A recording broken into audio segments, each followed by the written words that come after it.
Hello, this is Reverend Don Lewis coming to you from the beautiful metaverse and more specifically from beautiful Danville, Illinois, homeland of the Corellian tradition. And this is Midday with Reverend Don. And today is October 31st. So welcome to Midday. I hope you're having a lovely day. And as you know, if you follow Midday with Reverend Don, you can communicate with me directly by typing your questions or comments directly into whatever platform you happen to be watching on, and they will appear here in my chat room and we will talk directly. So you can see I'm using a different background today. I'm still um, learning to work with the backgrounds on this particular platform. If you followed my daily vlog for the decade that I was doing it, I used to use a lot of different virtual backgrounds. Um, I'm still working with just a few here that are provided, but I'm looking how to upload my existing backgrounds for the future. But it was pointed out to me that having the same background every day, as I was doing in my office at the old apartment, really was not very exciting. So we're looking at having a range of backgrounds in the future. I hope you find that interesting. It's going to be interesting because I have some interesting backgrounds. Today we have Stonehenge, and it's just one that comes with the platform, but I thought it was appropriate since we are right on the edge of the Grand Sabbat of Samhain, or Bolshana or Beltane in the southern hemisphere, Samhain in the northern hemisphere, and um, Halloween in everyday parlance. And tonight will be the night traditionally reserved for trick-or-treating for children. Hello to Shayla. Um, Sheila in the chat room, she says that's a good background. Thank you, Sheila. And it is a lovely picture, isn't it? And hello to Black Crystal in the chat room. My Here in Illinois, we've had a lot of people who have been trick-or-treating several days already. My little grandson had a costume of a T-Rex, an inflatable T-Rex, and he was out trick-or-treating on Saturday, I believe it was. Or maybe it was Sunday, but he was out on the weekend. And I got sent some lovely video of his adventures, including a dinosaur fight with a fellow T-Rex. But that was quite interesting. I personally am a greatly fond of trick or treating and Halloween customs. Hello to Mary in the chat room. Good to see you, Mary. We did our calling the ancestors ritual this weekend. Tonight, the Corellian First Priesthood are doing an overnight vigil from, I believe, 9 p.m. to 6 a.m. Eastern Time. And I think that will be quite the lovely experience. So lots of things happening. I had a lovely experience last night. I happened to go for a walk um, in my perfectly ordinary clothing. And as I'm coming home, a young man starts calling to me, and my first thought was, "Oh, um, it's 10 o'clock at night. What's going on?" Turns out he wanted to take a Halloween picture with me because he loved my costume. Hello to Mary Cavalcante in the chat room. I was just wearing my black coat and top hat, but what are you going to do? It reminds me of the time I went to the Downton Abbey costume exhibit in Florida at one of the local museums, and people were complimenting my period costume, and I was not wearing one. Um, but I am known for dressing in a certain style. But I very much enjoyed being stopped for that photo. It really made my night. Lovely young man, and he had a lovely friend with him. It was very nice to have that experience. So it's um, been several lovely days leading up to this. I find myself feeling better than I've felt for some time, um, and this certainly is good. Our subject for today, of course, is Soan, and and also the idea of a happy new year for all of us, because Soan is the for most religious witches, certainly most Wiccans, Samhain is the turn of the liturgical year. Not universally, but widely. When I was young, there were also a number of traditions who turned their year at the spring equinox. Um, you don't really see that so much now, but it was a bigger thing then. Um, but Samhain is the festival of the ancestors, and a hello to Mermaid Infinity Rainbow. And it's good to see you, Mermaid Infinity Rainbow. And Mermaid Infinity Rainbow says, "Blessed Samhain." And of course, the festival of Samhain is Celtic in origin, and the name has several different possible pronunciations. The most common ones are Samhain, Samhain, Samhain. And of course, you often get Samhain, which sets some people off, and personally, I'm not terribly bothered by it because most people don't speak Gaelic and have no idea how to pronounce it until someone points it out to them. And also, most of the other Grand Sabbats have Gaelic names that no one can pronounce. Spirit activity. Um, Either that or something interesting is going on somewhere in the house. But Beltane is not pronounced Beltane in Gaelic either. But you never hear anyone get upset about that. And we don't even want to get started with Deasil, which is not pronounced that way in Gaelic either. So my thought is we should be tolerant of people's attempts to pronounce things. And Janet, hello to Janet in the chat room. Janet says, "Hello, Lord Don. I love the background. Blessed Samhain to you." Thank you, Janet. And blessed Samhain to you. And and Mermaid says, "I used to love those different backgrounds. I learned so much from your earlier and modern vlogs." Thank you, Mermaid. I enjoyed doing the vlogs. Um, but 10 years is a long time for a single format. And I must have had 50 different backgrounds at the end of it. And even when I was using real world backgrounds, at that point I was filming at the museum in Salem, and there were lots of different interesting backgrounds. Hello to Melanie in the chat room. It's good to see you, Melanie. Um, but I'm hoping to master the art of uploading my different backgrounds here, and so you'll start seeing them again, and some new ones.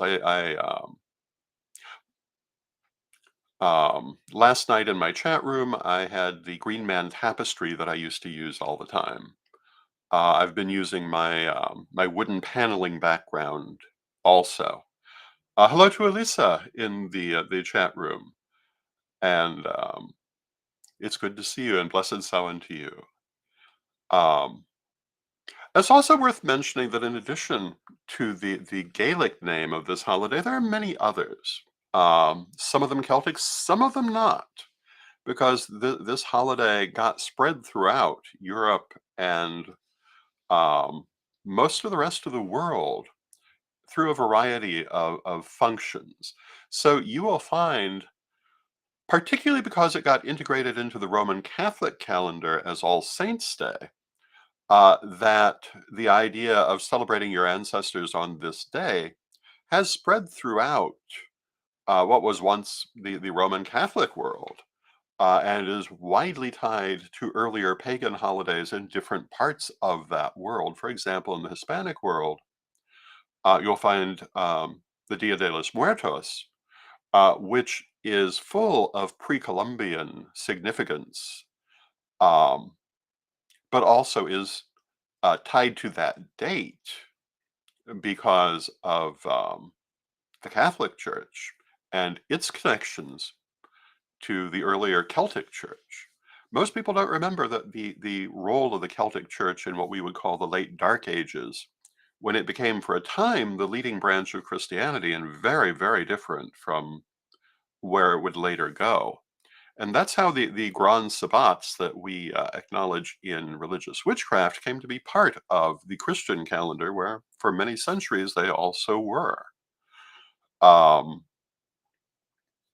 but their origin is in Celtic culture, at least apparently, because earlier cultures than that we're pre-literate. We don't necessarily know if it may have been adapted from still older things, but just what can be historically um, spoken of goes back many, many centuries, many millennia um, through Celtic history. How far into Celtic history, nobody can really say because they did not leave written records. But it appears to go as far back as you'd want it to go, and has come forward as far forward as we are, and that's quite a remarkable thing. But human culture is that way. We don't forget things; we carry them forward. We make them new, and I think that's a very important point in in our pagan community that we're not recreating what our ancestors did. We're bringing it forward into our lives and making it new, making it part of this world, the modern world, the world we live in, not just play acting it. It's part of our lives. And I think it's very important we remember that. We're preserving it, but we're also adapting it. And we certainly do not do at our Samhain celebrations exactly what the ancient Celts did, um, nor the peoples in between. Our customs have continued to evolve, and that's how life is. I'm a great believer in the idea that we're not here just to transmit, um, but to adapt and to evolve. And I believe, and in my new book, the Corellian Book of the Dead, which we're preparing to order, and will be in people's hands within the next couple of weeks, more or less around November 11th when we said, we talk about the idea that the Earth is in a moment of evolution. The human race is in a moment of human evolution, and the rest of the planet, the other species, I believe, are also all evolving at the same time. And, what we have in a couple of generations may be very different in many ways because there is so much change and development happening. And, and this has to be true also of our customs and our beliefs. We cannot be flies in amber unless we want to be dead, because that's what flies in amber are. They're beautifully preserved, but they're dead. Um, in the Third Degree book, I believe I wrote about this, and I talked about how, you can examine the insect in the amber and learn a lot about it, but you'll never know how it moved. You'll never know how it sounded. Those things are gone. You have to see it when it's alive to understand that. And we are alive, and we must be alive. And it's our duty to be alive and to keep our customs and our beliefs alive. So as you celebrate Samhain, you want to honor your ancestors. You want to honor the past, but you also want to make it part of the present. The whole idea of Samhain is not that you're looking at old photos of your ancestors, but that you're bringing them out for the family now. That you're setting the plate at the table for the ancestors now. That it's not the past, it's the present and the future. And we're keeping our circle unbroken as we move forward. Now, in the chat room, Mermaid made the comment, one, she loves Witch School. Witch School is a wonderful thing. I'm very happy to have been involved in it. And she remarks that she used to mispronounce Samhain also, but she agrees, why get upset? We're all different. Um, and her channel, Mermaid Infinity, Rainbow, is all about acceptance, and that's exactly as it should be. And I'm very happy to know that. And Mermaid goes on to say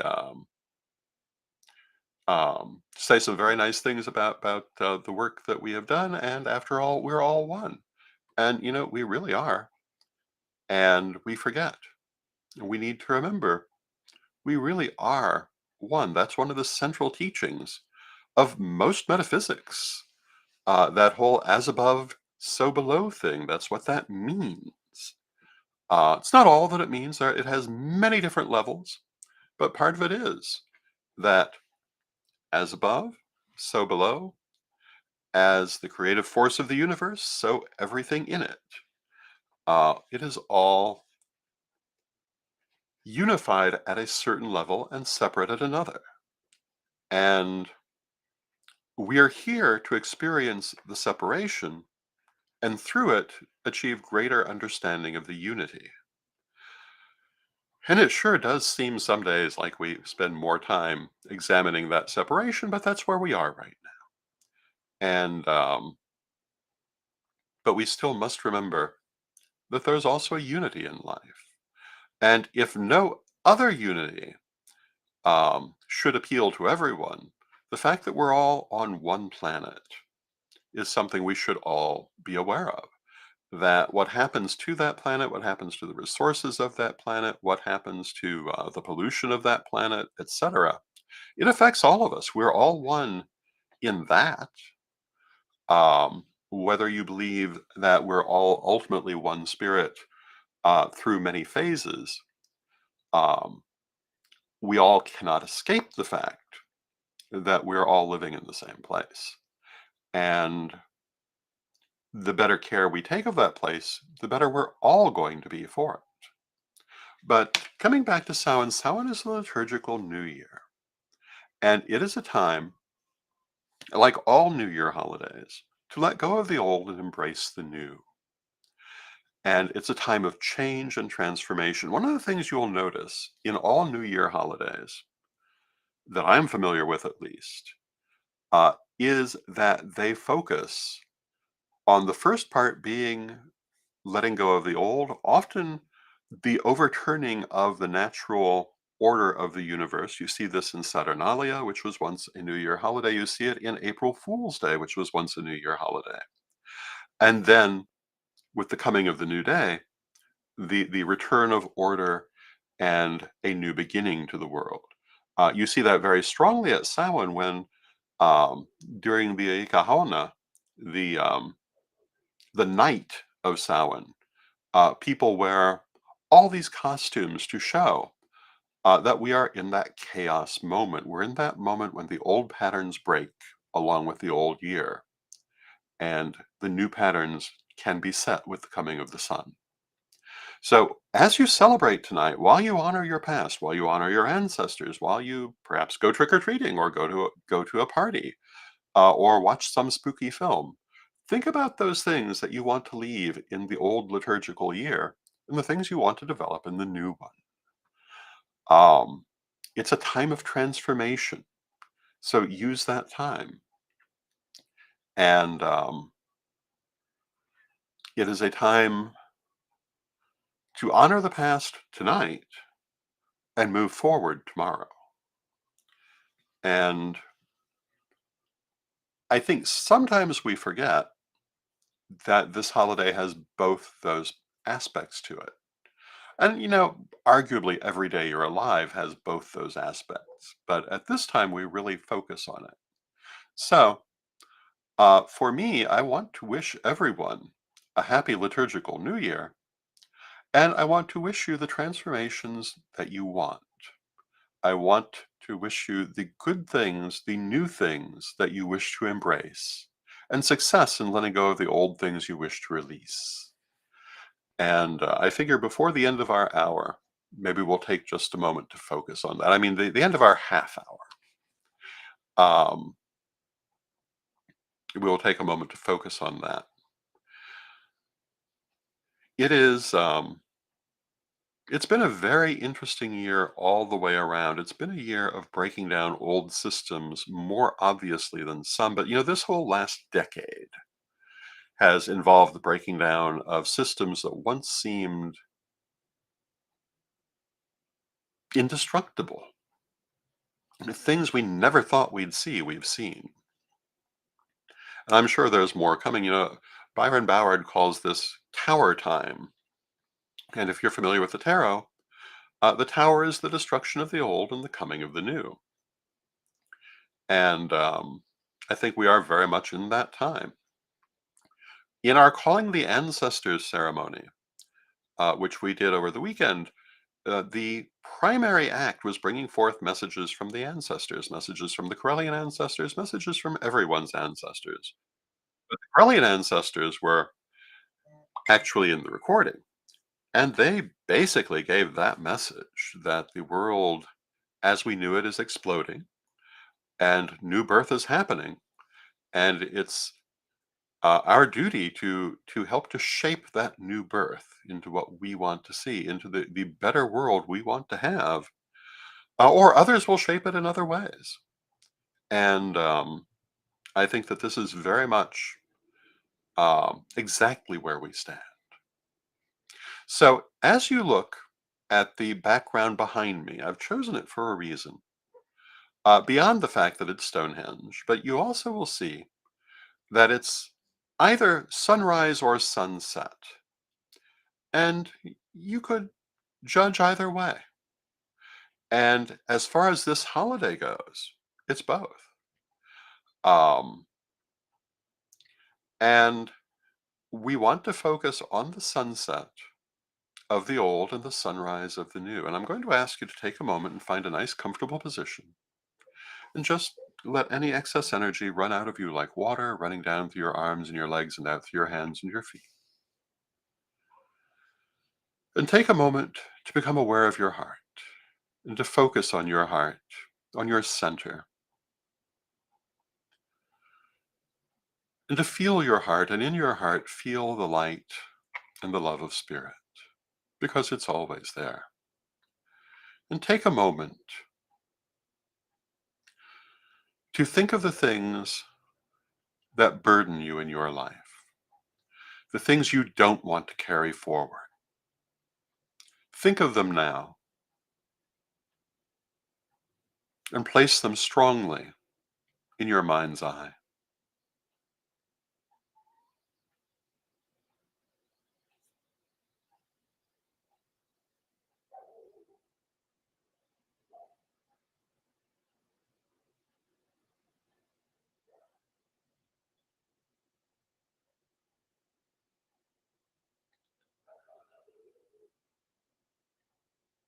And imagine all of those things slowly beginning to shine with a beautiful bright white light.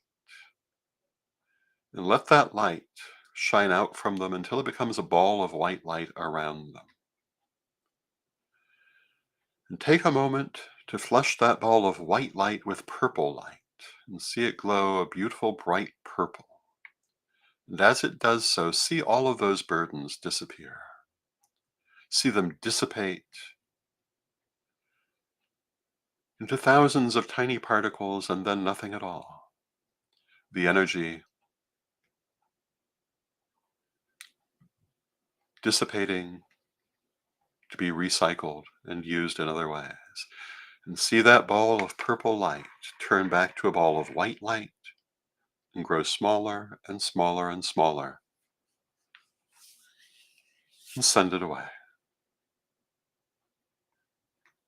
Now take a moment and think of all the things you're grateful for in life.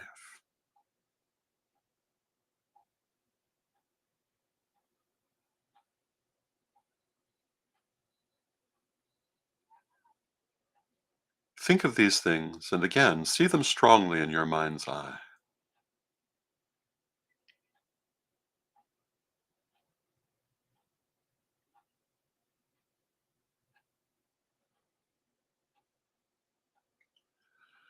And again see them glowing with a beautiful bright white light.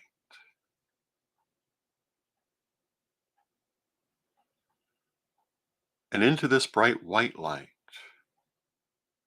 allow there to come a beautiful blue white light, shining forth with a beautiful light blue color, raising the vibration of all the things you're grateful for in life. And to these things now add the new things you want to develop in your life. And see that beautiful blue light making all these things stronger and larger and better. Divine Mother Goddess, Divine Father God, beloved ancestors, we ask you to help us to increase these good things in our lives as the wheel of the liturgical year changes and a new dawn comes to us Let it come also into our lives. Beloved ones, we thank you. Now, take a moment and let that image fade, but do not dissipate it. Simply let it fade.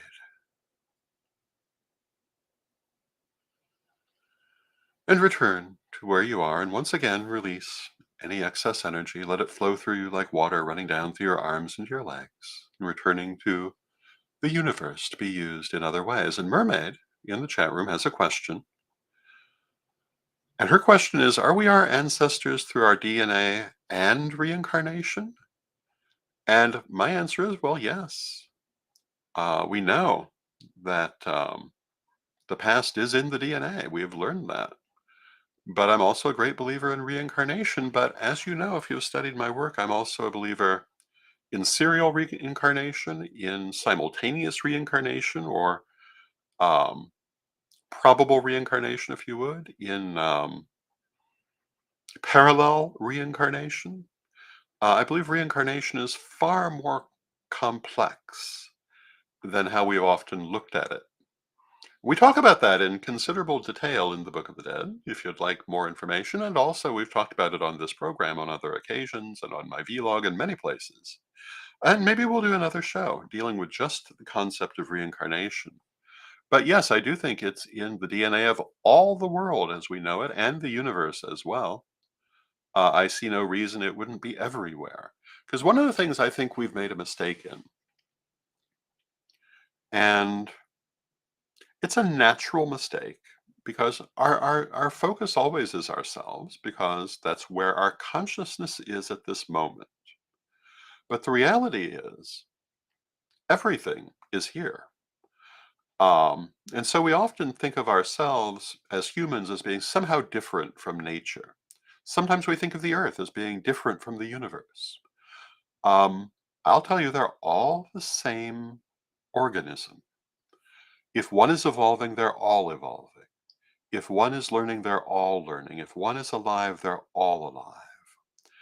And if one is us, they're all us. It's a matter of where our consciousness is. And one of the things that we do when we study metaphysics, particularly if we study deeply, is we move our consciousness around to experience these other facets of existence. And that can be a very enlightening thing. Um, it's one thing to see the world through our human eyes, where we are right now, but through deep meditation, we can see it from so many other advantages as well. And through astral travel, we can see it through so many other advantages. Um, it is a deeply enlightening experience to change our viewpoint, um, as spirit itself constantly uses all these viewpoints. And I would say your higher self, your soul, is using all these viewpoints. It's your conscious mind that's limited to where your conscious is. It's not your being. And one of the things that I found myself talking about at some length in the Book of the Dead is the difference between our conscious self and our soul, and why they're not the same. Why, when we speak about our ancestors, they're not the same as they were um, when they were living consciously in this world. You're dealing with their higher selves, at least the way that I work with ancestors who are. That is the part of them that becomes the ancestor. That's why they tend to be so much. Even when they were very encompassing in life, they're far more so as ancestors. And this is one of the reasons, together with the fact of where they are. And this is one of the things to consider at this holiday. When we work with our spirits, um, it's on one hand the people we knew, but it's also their higher self. It is their best self that we're really working with. And they see far more where they are than they did when they were here. I've had a lot of people who say that they couldn't work with their ancestors because they were limited people in life. But if they've truly crossed over, that should not be how you find them as ancestors. I think you'll find them far more expanded. And hello to Brian in the chat room, and hello to Emma in the chat room. It's good to see you both. I see we've come to the end of our half hour. I want to once again wish you a happy Samhain and a happy Beltane if you are in the Southern Hemisphere. And these are both the gates of the year, one leading to summer, one leading to winter, and of course, Samhain leading to the beginning of a new liturgical year. So let us close as we always do with our prayer, and I will see you tomorrow at the start of a new liturgical year. Divine Mother Goddess, Divine Father God, beloved ancestors, we thank you for all that you do for us in our lives, and we ask you to help us to be mindful of this time of change and transformation, and to help us to consciously leave behind what we have outgrown and consciously embrace what awaits us in the new year, the things we desire, the things we need, and help us to learn the lessons our higher self sets out for us in ways that are enjoyable and beneficial, and not to fight against them, but to make them welcome parts of our life. Help us to begin a wonderful, happy new year. And we thank you, beloved ones, now and always. And we know you are always with us, but from respect, we thank you for your presence, and may you be blessed now and always. May you be blessed now and always, and happy Samhain and happy liturgical new year to everyone. And again,